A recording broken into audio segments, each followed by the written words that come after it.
So, when I started thinking about who has had some of the greatest impact on the global vision of what health and wellness and empowerment looks like, this person's name came to mind first. Brooklyn, please welcome our WW 2020 Visionary Conversation, the former First Lady of the United States, Michelle Obama!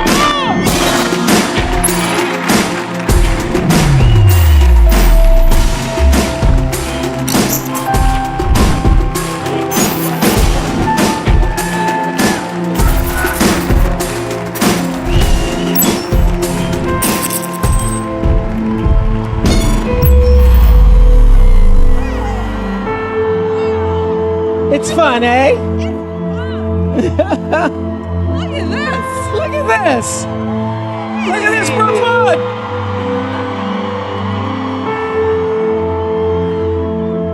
Woo! Does this feel like deja vu all over again for you?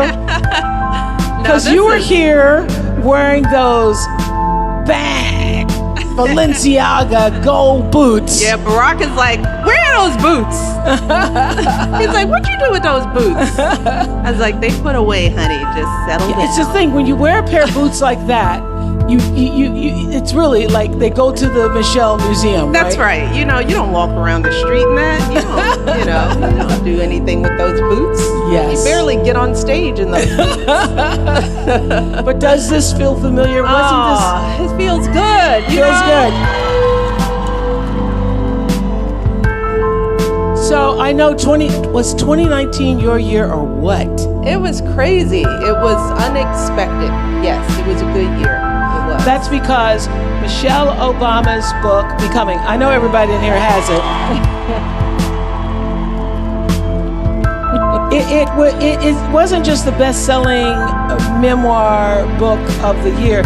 It's the best-selling memoir of all times. And what that says to me, I think it's like now 11.7 million, probably 12 since we've been sitting here, million. What it says to me is that it's such an extraordinary time to be a strong, confident, assured, and above all else, well woman in the world today. Absolutely. I mean, so many people saw themselves in my story. It's also a time for owning our stories. And I think that's part of what resonated with people. Yes. I mean, a lot of people came up and said, well, you were so vulnerable. Was it hard for you to tell your story, to tell your truth? There were things you covered that were difficult, like trouble in your marriage and trouble getting pregnant. Was that hard to do? And my response is, no, that's my story. I embrace every aspect of who I am because, as I've said, I like my story. I like all the highs and lows and the bumps in between. Yeah. And I think that, what we learn from that is people they gravitate to other people's vulnerabilities. Mm-hmm. We gravitate to one another when we see the best and the worst in ourselves because it makes us feel human. Mm-hmm. And I think people connected to the humanness of the story. What happened that you could never have anticipated on the tour? I mean, didn't y'all do 30 cities? We did 34 cities. We did Europe, a tour in Europe. But I think that, and I won't say that it was surprising because we're feeling it here, is that people are hungry for connection. They're hungry for community. What's happening here is that there are people gathering together. They're moving outside of their individual lives and the loneliness that can come with social media obsession and Instagram worlds. We feel lonely, and when we come together in a space like this, for whatever the reason, whether it's to hear about a book or to talk about health or to see Oprah, it reminds us that we are not so unalike, and people are hungry for that, and it's that hunger, and I don't take any credit for it. I don't think, I think we underestimate the desire for people to feel a connection to each other. I know, and all of the people in this room paid money to come out to give up a Saturday, and we know all that Saturday means. And as I said, ain't nobody twerking on this stage. Yeah. People are talking and having conversations, Yes. but the current climate speaks down to people. You know, we think that people don't want to talk about books and talk about deep things and to, you know, really be self-reflective. Speaking of the current climate, you know, one of the things that you have now become famous forever for is that when they go low, we go high. And that ain't always easy, y'all. And it's not always easy. And what I wanted to ask you that in this climate where low has taken new lows, Yeah. how do you maintain a high and not appear to be passive and not lose your equilibrium because low is going lower? Yeah. Yes. Well, because going low is easy, which is why people go to it. It's easy to go low. It's easy to lead by fear. It's easy to be divisive. It's easy to make people feel afraid. That's the easy thing, and it's also the short-term thing. And for me, you know, what I learned from my husband, what I learned in 8 years at the White House is that this life, this world, our responsibility in it is so much bigger than us. Right. So what I have to keep in mind is usually when I want to go low, it's all about my own ego. You know, it's not about solving anything. It's not about fixing anything. It's about seeking revenge on the thing that happened to you. Yeah. And when you, as Oprah, you talk about purpose Yes. and what it's all about. And my purpose on this planet is not to just take care of my own little ego. You know, there is a bigger purpose for me out there. So when I respond to something, I have to think about that light I'm trying to shine. What role model am I trying to be? What are the words that I'm going to say, and how will it affect young people who are looking at me? That's the bigger picture that puts you in a position to think high. Because if you're thinking about the long term, you don't take the short term measure of getting even with somebody right here and now today because it makes you feel good in the moment. If it's not going to fix a problem, if it's not going to move the needle, then you're not going high. You're just being selfish. Yeah, I was going to ask you that because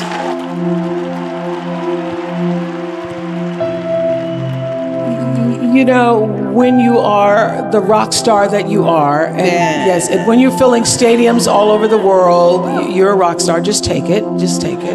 No! Take it. Yes. So when you are, Okay, y'all. not just rock star, role model, world's most admired woman. When you are that, when you carry all of those titles, does that affect how you then make decisions? Is that now a part of what you think about before you make a decision or have an intention? I don't know that it's any different today, but I feel like I have I believe that when you are a public figure, I believe this, that when you have any level of fame or if you have a platform, I believe, and I always have believed, that I have a responsibility with that platform. And I think about kids. I care a lot about young people. And I know that what we say, what they hear come out of our mouths, all of us, but me in particular, because they're paying attention, that it has a lasting effect. And I am a mother. I'm a mother. I care about kids first. So I think deeply about what kids are hearing me say. So yes, I do. I take that very seriously. And I take the words that I say to children very seriously. You know, when I'm with a young person, I want them to hear me. I want them to hear me see them. It's important for them to know that this person who's so famous and has this platform thinks that they are beautiful and smart and kind and good. Yeah, it's And what I that was has saying meaning. earlier, that everybody just wants to know that you hear me Yes. and that you see me. What's the best advice do you think you've given your daughters? Gosh, I give them so much advice. They're so sick of me. You know, now that they're in college, I have these texting. Did I tell you to remember little things like you are eating some green things, aren't you? But what is the thing that over the years was a running theme in your house that you said over and over? That You know, what I tell them is what I continue to tell themselves is that they have to walk their own walk. You know, they cannot define themselves by looking at each other or looking at me or their dad. They have to take the time to get to know themselves, give themselves a moment to figure out who they want to be in the world, not who they think I want them to be, not what the rest of the world says about them, but to really think about how they want to shape their lives and how they want to move in this world. So I don't want them measuring themselves by external influences. And for young girls, that is hard to do. Oh, you know, yeah. that is a very hard thing to do. And everybody should understand that as a responsibility. It's Instagram culture. It drives me crazy. It was hard with just cable TV when you're watching all the images in music videos. It's, I don't know, exponentially difficult with social media when you're comparing yourself to everybody on social media. Yeah. So I constantly have to remind them that they have to live in their own skin. And that takes time too. And I try to make sure they understand that unfolding of understanding who you are, it is a journey of becoming. You don't know it all in your 20s. No, you don't. You just start to know something, right? How did y'all do that in the White House where you have access to everything and everybody in the world? I think it's difficult for people, no matter where you are in your trajectory. You want to have a better life than your parents. You want your children to live comfortably. Everybody does. But how do you not spoil children when they have access to everything? It was easy for us, you know, because we don't think they deserve it, you know, and it's how it wasn't a difficult thing to do, you know, not the way me and Barack were raised. I mean, first of all, you got to have a mate that shares your values. So it starts way back to who you pick. You got to have a good picker, because if you all don't come to parenting with the same kind of values and understanding that stuff isn't parenting, giving kids things is not parenting. It is a verb. It is an active, engaging thing, and that means you got to know who your kids are, and each one of them are different, right? So you can't just apply the same principles to the first one that you did to the second one, because they come here totally different. So we didn't just show up in the White House, you know. I'm Michelle from the south side of Chicago. I grew up in a little bitty house. I got nice clothes and jewelry now, but my mother made my clothes, you know. I mean, we were raised with that's enough. You know, you be grateful for what you have. You don't look at the next thing. You be happy with what you have. And that's how we work in the White House. That didn't change because we moved to a different house. You know, the house didn't define us. It's the values that defined us. Amen. Amen. For us. So I heard, we read this, although, you know, we can't believe anything we read, but I know Malia's third year Harvard, and you all together as a family dropped Sasha off. We did. We dropped Malia off too. Yes. Yeah, we all did. Okay. And I heard with the motorcade. With the motorcade. Tried to hide it, but it was there. It's hard with 20 cars. Well, we had them do less cars. Okay. So it had to be How an was the undercover drop off? motorcade. It's always good for any parent who's dropped off kids. There's the busy part of drop off, which is like, okay, all right, and I'm that person, while Barack is like trying to put together a lamp. I'm like, girl, you cannot keep all these clothes. You brought 100 shoes, and you live in a dorm, so you can pick 10. I mean, this is what I'm doing. It's like pick 10 shoes. You cannot bring all those shoes. And she was supposed to do that before we got there, which was winnow her clothes down. But see, she didn't understand what dorm life was. And I was like, girl, you got 3 inches of a closet, so you got to figure this out. So there's that busyness of trying to move in and unpack and fold clothes and clean out stuff. Put the lamp together. Get it all together. And so when you're busy with the busy stuff, you're not thinking about the emotional stuff. So usually we then drop them off, get them in the dorm, then we take them out to lunch somewhere, and that's like our last lunch. And when the emotions come is when we are getting in our cars and getting on a plane and leaving our babies, and they're going somewhere where they will now live. That's when it hits you. It's like we all start choking up. It was just like, this is the time when I know you're leaving. Yeah. And so we all, try to hold it together. We tried to hold it together to get her in the car so she wouldn't start crying. And then me and Barack, we bawled like babies. Barack has gets that ugly, loud cry, like, he did that at Malia's graduation. Like, we're sitting there, he had his sunglasses on, and speeches are happening, and we're all chatting, and we hear and we look down like, are you okay? He's like, he's gonna kill me for telling that story. All of you, don't tell him. Don't tell him. So this year is the first time you all have been empty nesters. And what's that like? It is so isn't good, it interesting? y'all. Is it? No, it is really good. Because doesn't the actual energy of the house change? Yeah. It's good. No, what I'm saying is that parenting takes up a lot of emotional space. And, my husband was busy being president, so I don't think he understood how much time and energy. Don't we wish? Yes. Yeah. Don't we wish? Yes. Just vote, y'all. That's all I'm saying. Just vote. But anyway, we digress. But I put a lot of time and energy to parent these girls in the White House because we were trying to make their lives normal. So that meant weekends were always pain, right? Because you had to worry about what party they were going to, whether there was alcohol, and who was doing what, and I had to know who the parents were. So you're trying to do that as First Lady. I mean, every weekend for me was hard, just following these little girls around. And they're gone, thank God. They are off living their lives.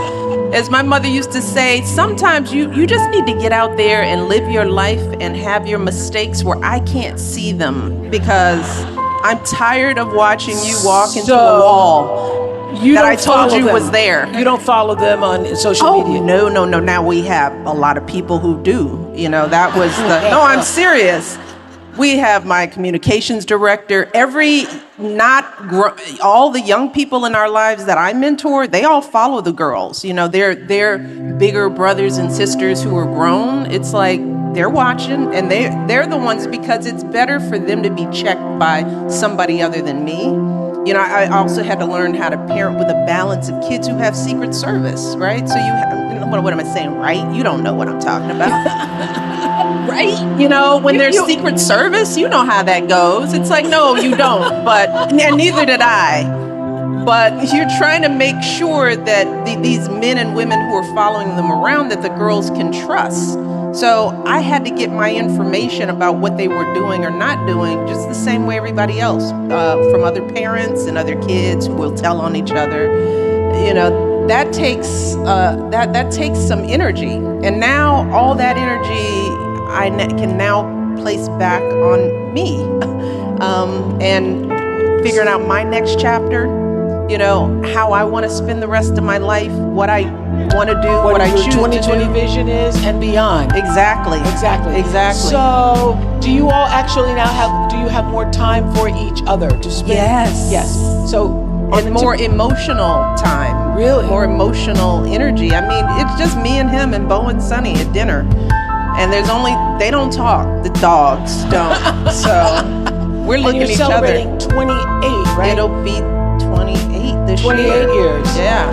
Now, that's real time. Your husband recently posted a message. You all see this message that he posted on Michelle's birthday on social media, and he said that in every scene you are my star. Aww. And you have called him your soul affirming partner. Is it more so now, 28 years, as opposed to earlier years? Does it just keep getting better, or it's more seasoned? It's all of that, I mean, and this is what I try to tell young people. It's marriage is hard, and raising a family together is a hard thing. It takes a toll. But if you're with the person, if you know why you were with them, it may feel like it goes away during some of those hard times, but it's something that we always come back to. And we're coming back to that point where we see each other again, because some of the hardest times in our lives, we just escaped it. We survived it. Now, we went through a tough time. We did some hard things together. And now we're out on the other end, and I can look at him and I still recognize my husband. He's still the man that I fell in love with, who I value and I respect and I trust. He's been an amazing father through so much. He shows up. He has shown up well in the world, and he has been who he promised he would be to me. And so that has been tested over 28 years, So what I tell young couples is that you got to hang in there. You can't quit the minute it gets hard, because this thing of living life and building a life together is a naturally hard thing to do. So you can't quit when it's hard, because then you'll miss the good part.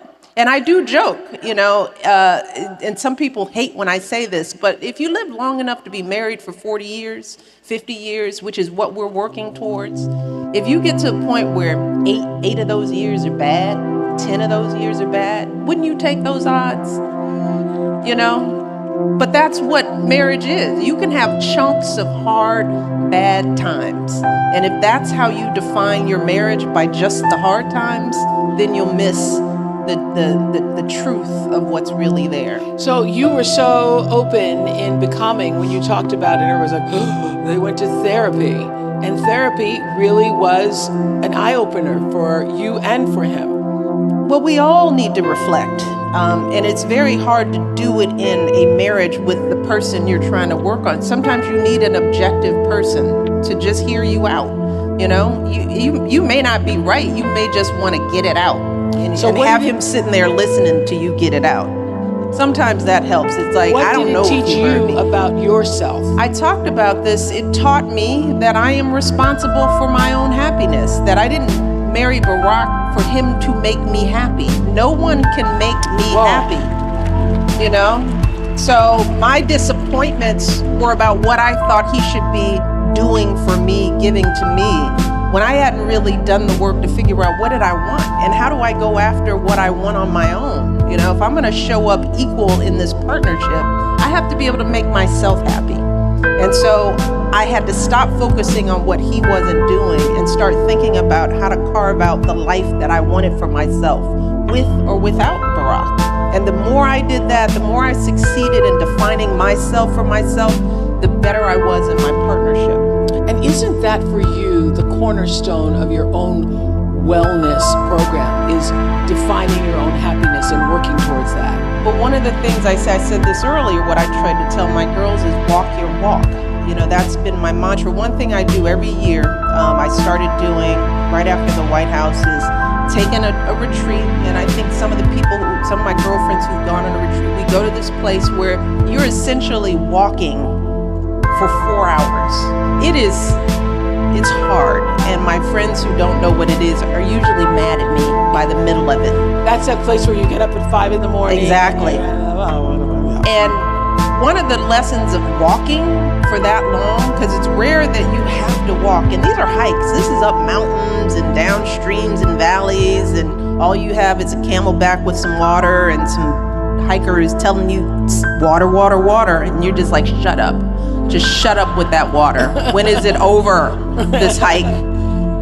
But you're hiking with other people, and what you realize is that not everybody has their own way of hiking. Some people can get up the mountains fast. Some people are fast on the flats. Some people are slow and methodical about how they walk. And I always found that when I was not enjoying my walk is when I was comparing my walk to somebody else in the group. And I had to sort of start telling myself over these 4 hours, stop comparing yourself to the person walking ahead of you or behind you. Walk your walk. Do your walk. Why are you here? How fast do you need to go? How fast do you need to take that incline to get through it? Because if you do what she did in front of you, you won't make it. So for me, the message that I always have to tell myself is, what is my journey? What is my definition of health for me? Not what I see in a magazine, because The people in magazines don't look like us. They don't even set it up to look like us. They don't even look like that, right? So I sometimes am at a photo shoot. Have you ever looked around the photo shoot? At last photo shoot, I counted 47 people. oh yeah, those are. This is also rich people's problems talking about photo shoots, right? And in my photo shoot, girl, there were like 100 people. Girl, my last photo shoot, yes. But I'm just saying, it requires so many people to make you look like this, right? Yes. Somebody put these bracelets on me, and then they moved one over there, and I was like, "Why'd you move that one? Why that one?" But who's got time to figure it out? They just push you out on stage. Just get out there. This is sort of my walk, but it's somebody else's walk too. This look. I was talking to Tina Fey recently, and she said that she's at a stage now where she appreciates that she has moved through life in a few different body shapes. Yeah. What do you appreciate most now about your body today? It's mine, all mine, and it's a healthy body that works every day. And I try hard not to judge it. And it is different. I mean, you have to get to know your body, because what this body is at 56 isn't this. I can't do the same thing that I did when I was 36. It's not the same body. We're living things. We're not machines. You know, we run out of gas. We need fuel. We need sunshine and light. We have to take care of ourselves. And when you don't, as you get older, just like any living thing, it begins to fail on you. And for me, I'm trying to figure out what is that balance that I need to make sure that this body that God gave me, that I'm taking care of it the best that I can, and that it will serve me well as I get older. And that isn't doing that. What I did at 30 does not take care of this body at 56. So I can't look at some little kid in the gym next to me and even want to walk her walk, because she's 30. You know, and I'm 56 with a 56-year-old body, and I love my body. You know, and as a child growing up with with a father with a disability who could not walk, my father would have given anything to have any one of my legs. For me to judge that and not to just embrace it and be happy that I'm alive, moving, able to move, I have to tell myself, appreciate what God gave you and take care of that. And be balanced about it. I like that you so freely speak the number 56. Yay for me. Yay. Doggone it. I love that. Yay, because 56. you have been around women, we all have, and men too, like, oh, I'm not going to say the number, and oh my gosh, I'm turning 40, and oh my gosh, I'm turning 50. You never had any of that. We are so ridiculous as women, you know. We are struggling with so much, you know, just the notion too. The other thing, we don't want to talk about our age, and then we want to act like we should look like we did when we're 20, you know. When, I'm sorry, men, y'all can look any kind of way, you know. And it seems to be okay. I told my daughters, because as they're getting older, they start to judge themselves. And, you know, it's interesting when they talk about, well, I couldn't fit in my jeans that I had last year. And I said, but you're a whole nother year older. You're now becoming a woman. You don't have a child's body. That's like saying, you know, at 20, I'm really upset that I couldn't wear my favorite overalls anymore when I was 10. Yeah. You know? That's as ridiculous as it is at 56 to think that I should look like I did when I was 36, or for anyone to judge me like that, or to judge a woman like that. We're aging. But we're in this culture where people are trying to stop it. Yes. And then you have all of these frozen faces. Yes. And let me tell you, when you're in a photo line, now this is another thing most people, I mean, you're in a photo line and everybody looks the same. And you're like, didn't I just meet you? Nope. Y'all just have the same lips. It's like, and the same forehead. And the stop same, it. Yeah. Let it go.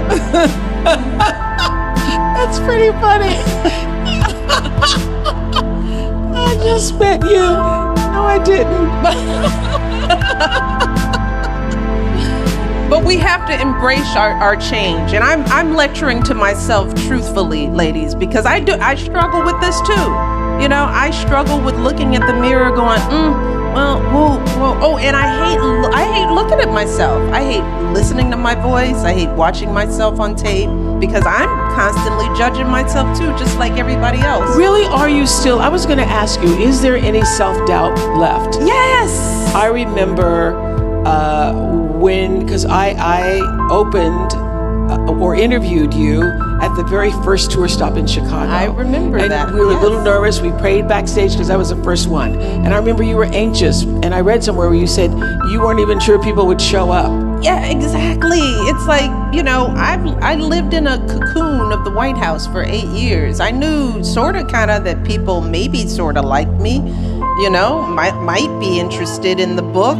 I don't know. You know, the people who had read, you guys, I'd say I wasn't fishing for a compliment.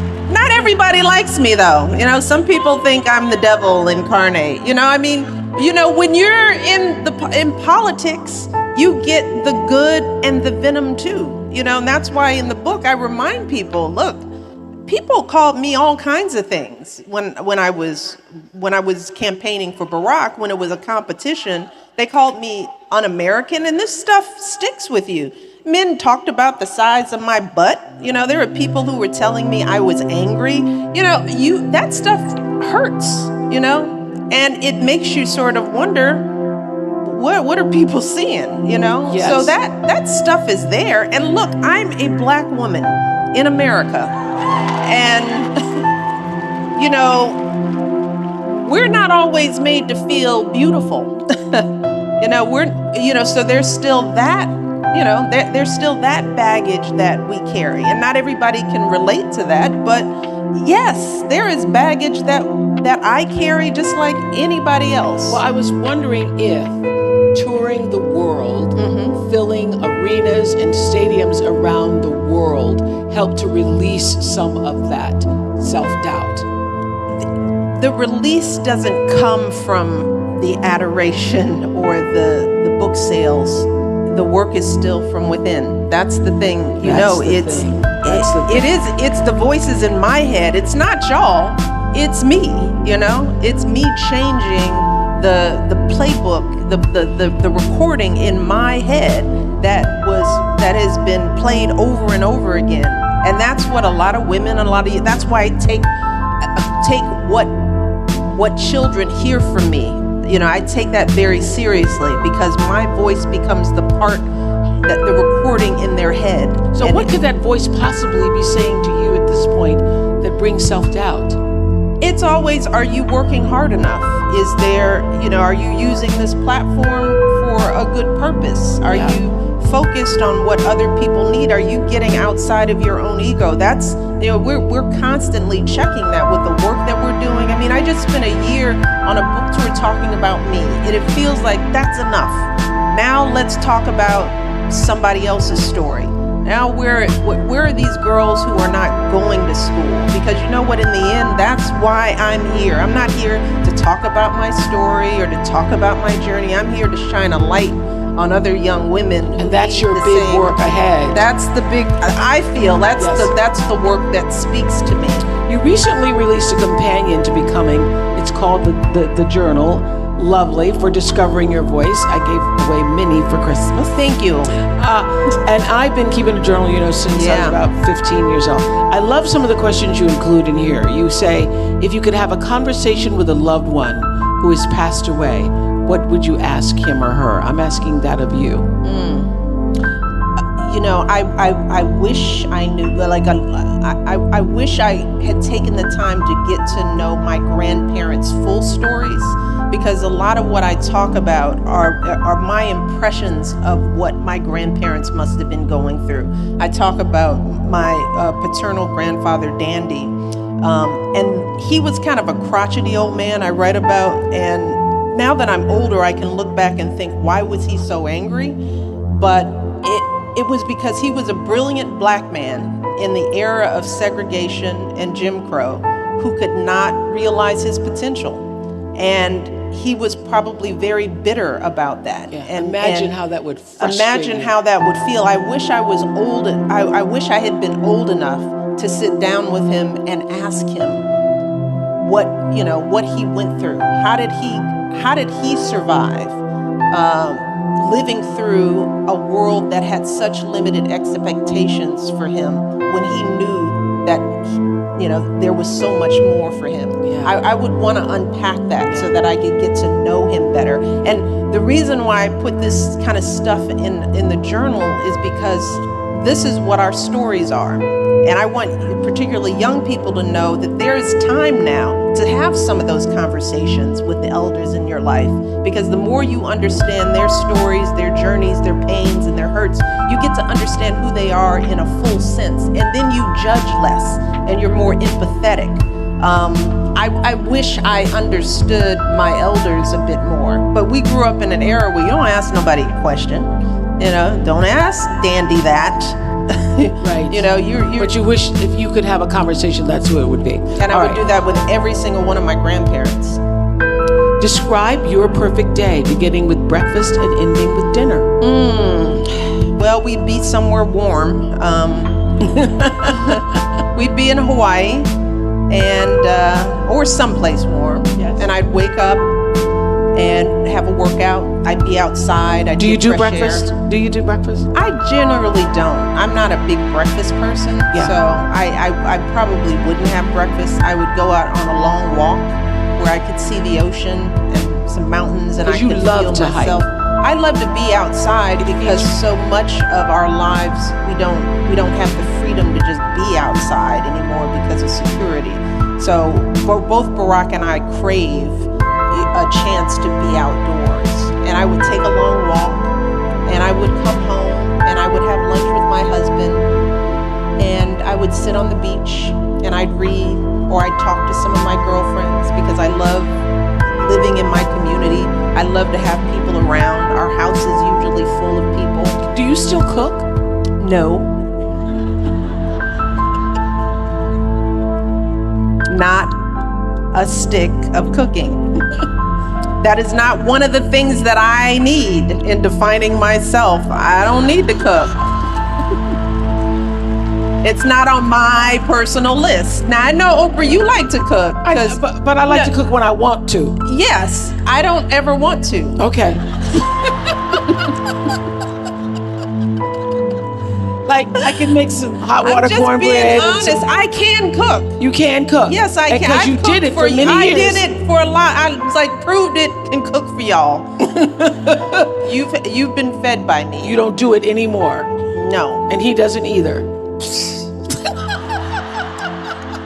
No, he doesn't either. How do you look after yourself after a bad day? That's another one of your journal How questions. do I look after myself after a bad day? I tune out the world that is making me feel bad because it's usually something external. I just take a break from what's making me How much feel TV bad. do you watch? I watch TV, but I watch like I like HGTV. And I got into this habit because I never wanted to like get caught watching something where I would be mentioned or my husband. So that cancels out like most of the news, right? Right. So I you just don't don't watch wanna- the news? How do you all monitor news in your We house? get clips and I get news on my feed and I kind of tune in. I have a whole communications team. So when something goes down, they will like, you need to see this. So I generally, and I had to learn how to do that in the White House because if you don't block it out, it can eat you up. I mean, So it can if I just- come to your house, like the TV is not going to be on all No. over the house. No, Like no. you go to Gail's house, all the TV's Oh on. yeah, no. All the TV's on. Yeah, no. Literally, so that when you go from room to room, it's on. In No, every no, that room. would drive me crazy. That would sap me of all that was good inside. Yeah. So you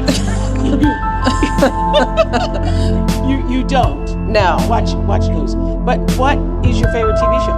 Oh, God, I have a lot of favorite TV shows. I love Blackish and Grownish and all the ishes. I love comedy. I started watching Schitt's Creek on Netflix.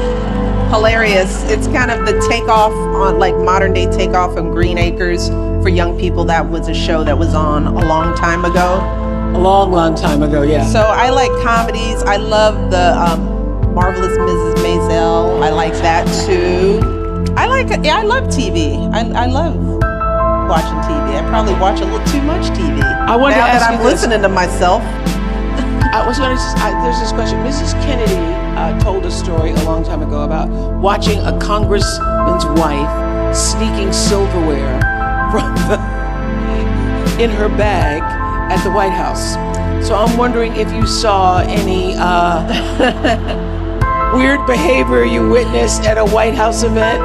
Oh God, yeah. People, because people usually are nervous when they come to the White House. So like if there's a party, people usually overdrink because they're nervous, right?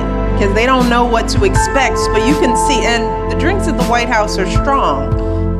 So we have seen some people falling out in ways that, and I'm not going to mention any names, but we've seen some spanks and some stuff. Okay, who's the most fun to sit next to at a state dinner? Stephen Colbert was a fun dinner date because he's so cute and charming and he's smart, so he actually knows what's going on. And he'll say things in your ear, that are like, stop it. We're not supposed to be laughing at this time. So he was a lovely dinner date. And I don't think he knew that he was going to be sitting next to me. I don't even think he understood why he was invited. So he tells this story. He's like, and then he looked up, he looked at his wife and he's like, I'm sitting next to Michelle Obama. And he said all she said was, don't embarrass me. So I like her. What's the last new thing you mastered? The last new thing I mastered?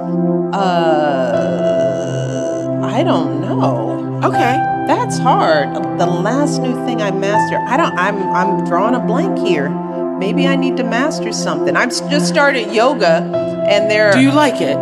I do, because this is something I need because I'm getting old, so I got to be flexible. I think being flexible is the most important thing. The older you get, the more important it is. So there are all these crazy yoga poses that, like we went the day before yesterday, and they were trying to have us do something where our chin was on the ground. They kicked their legs up, and I was like, I'm about to talk to Oprah. I cannot have a bruised chin, and I have to explain to people because I'm trying some stupid yoga pose. So I was going to ask you, my next question was, what is the last thing that you did that made you feel genuinely older? Oh, any conversation with a young person, Here's one just personal sentiment. I have a godson who, is just got his permit, and his mother sent me a video of him behind the wheel, and that just tripped me out because I was like, no one should let that little boy drive. He's on the road. I mean, he was the kind of kid, like the girls would go over his house when they were little and they'd come back with scratches on their face because he was a wild little boy when he was little. And I would come home and it's like, oh, you must have been at, we call him Booch, you must have been at Booch's house because your face is all scratched up.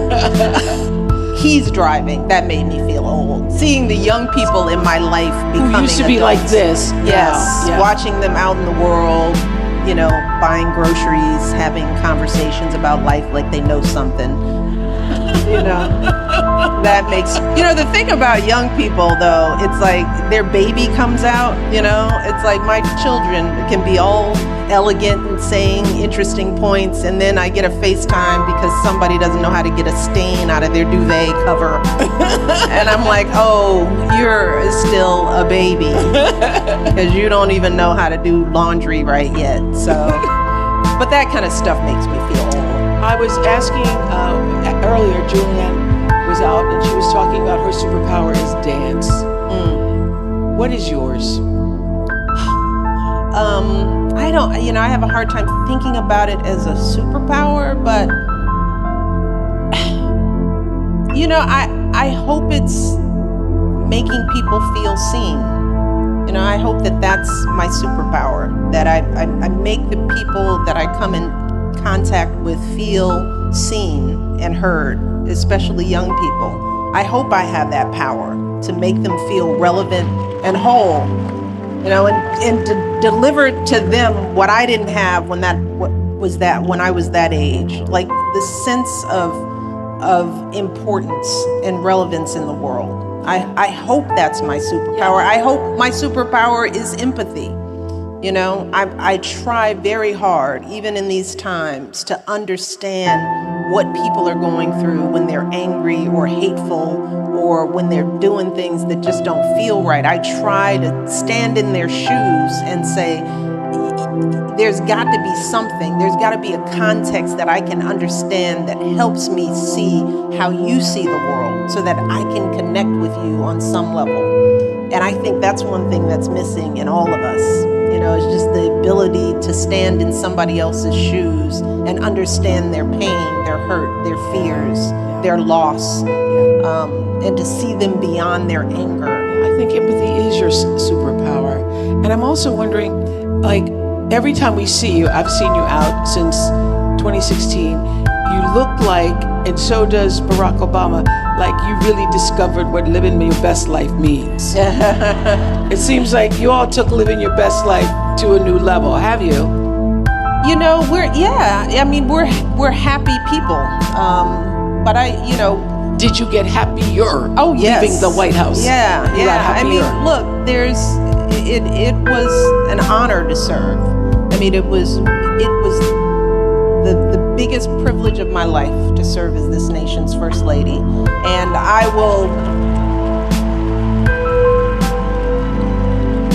will continue to work to try to be a person of service, to try to make sure that my life means something to somebody else.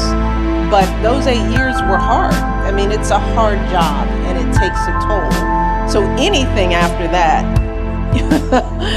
it's like they look really happy, and it's like, yeah, because it's not that. Yes, because it's not that. So yeah, we are happy people, but why wouldn't we be? We have our health, you know, we have each other, we have a sense of purpose, you know. I mean, there are things to complain about, he and I, but we, the two of us, we don't have anything to complain about. That's why we believe we owe so much, because to whom much is given, much is expected. So I cannot sit up here and complain about my life. What I'm worried about are the lives of the people who don't have a voice, the people who don't have jobs, the people who don't have health care. There's so many people who are struggling with things that, so it is a hard thing to me to look at the life I've been given and complain about anything. So I know you don't do resolutions, but we're here setting the commitment contract for a better vision for ourselves. Do you have a vision for 2020 and beyond? Do you see it? Oh, for us as a people? No, for you, Michelle Obama. Me. Oh, for me. Okay, good. That's easier.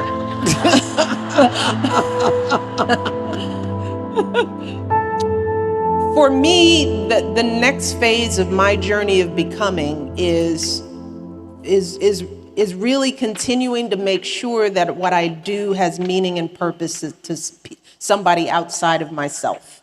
So my vision is, in particular, is to keep helping young people to find and build and support that next generation of leaders, to help them understand a broader sense of values that they can operate within, because I do think that we are short on that right now, that our leaders are not paving a good path for what we want our kids to be. I'm just sorry to say that. I don't want to make this political in any way, but I think young people are hungry for something, and it's time for them to step up and to take the lead, because we're getting older and we need to move out of the way for them, because they're going to have answers that we've never thought of.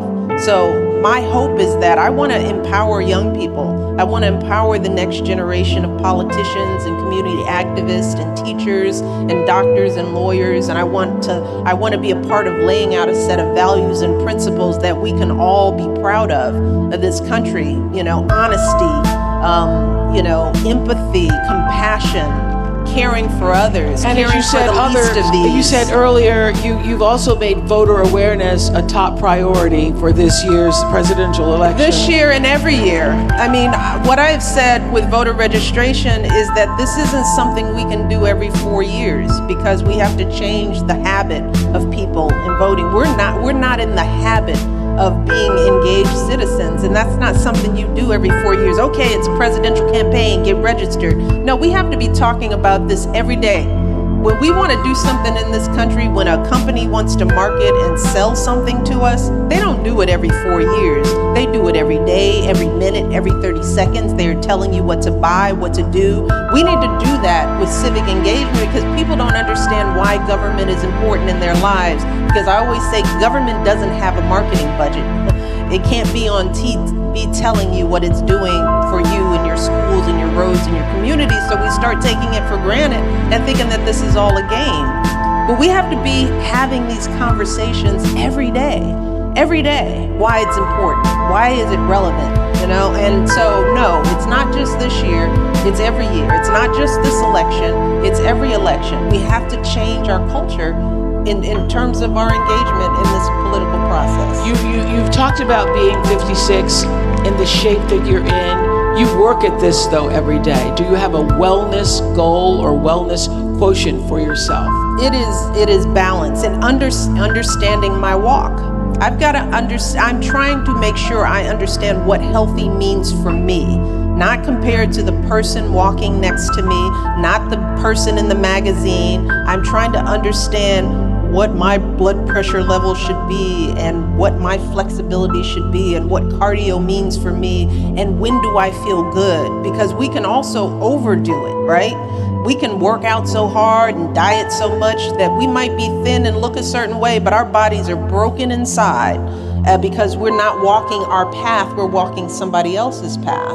So I am trying to figure that out every day, and it changes because women, our bodies change drastically in comparison to men. We're going through menopause. We've got a lot going on, and I don't think we've done enough to understand what aging means for women's bodies. What are we supposed to look like? How are we supposed to feel? We're not talking about that enough. And I feel like we're at a time when women our age, because we do spend money. Now we have wealth, women our age, but the market and the fitness market, they don't speak to us. They're not catering to us. They're catering to Malia and Sasha, how this workout wear looks and what these classes are. They're catering to 20 and 30-year-olds who, quite frankly, have no money.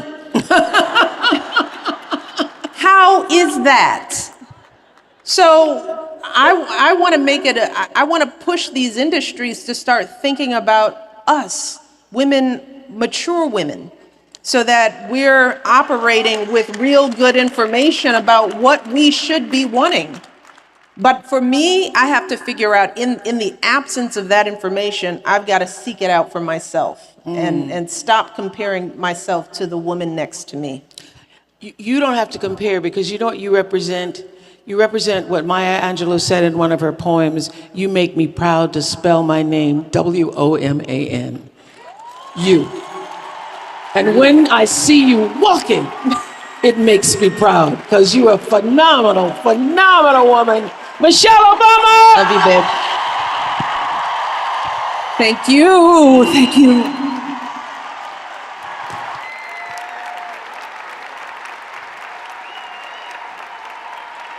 Michelle Obama!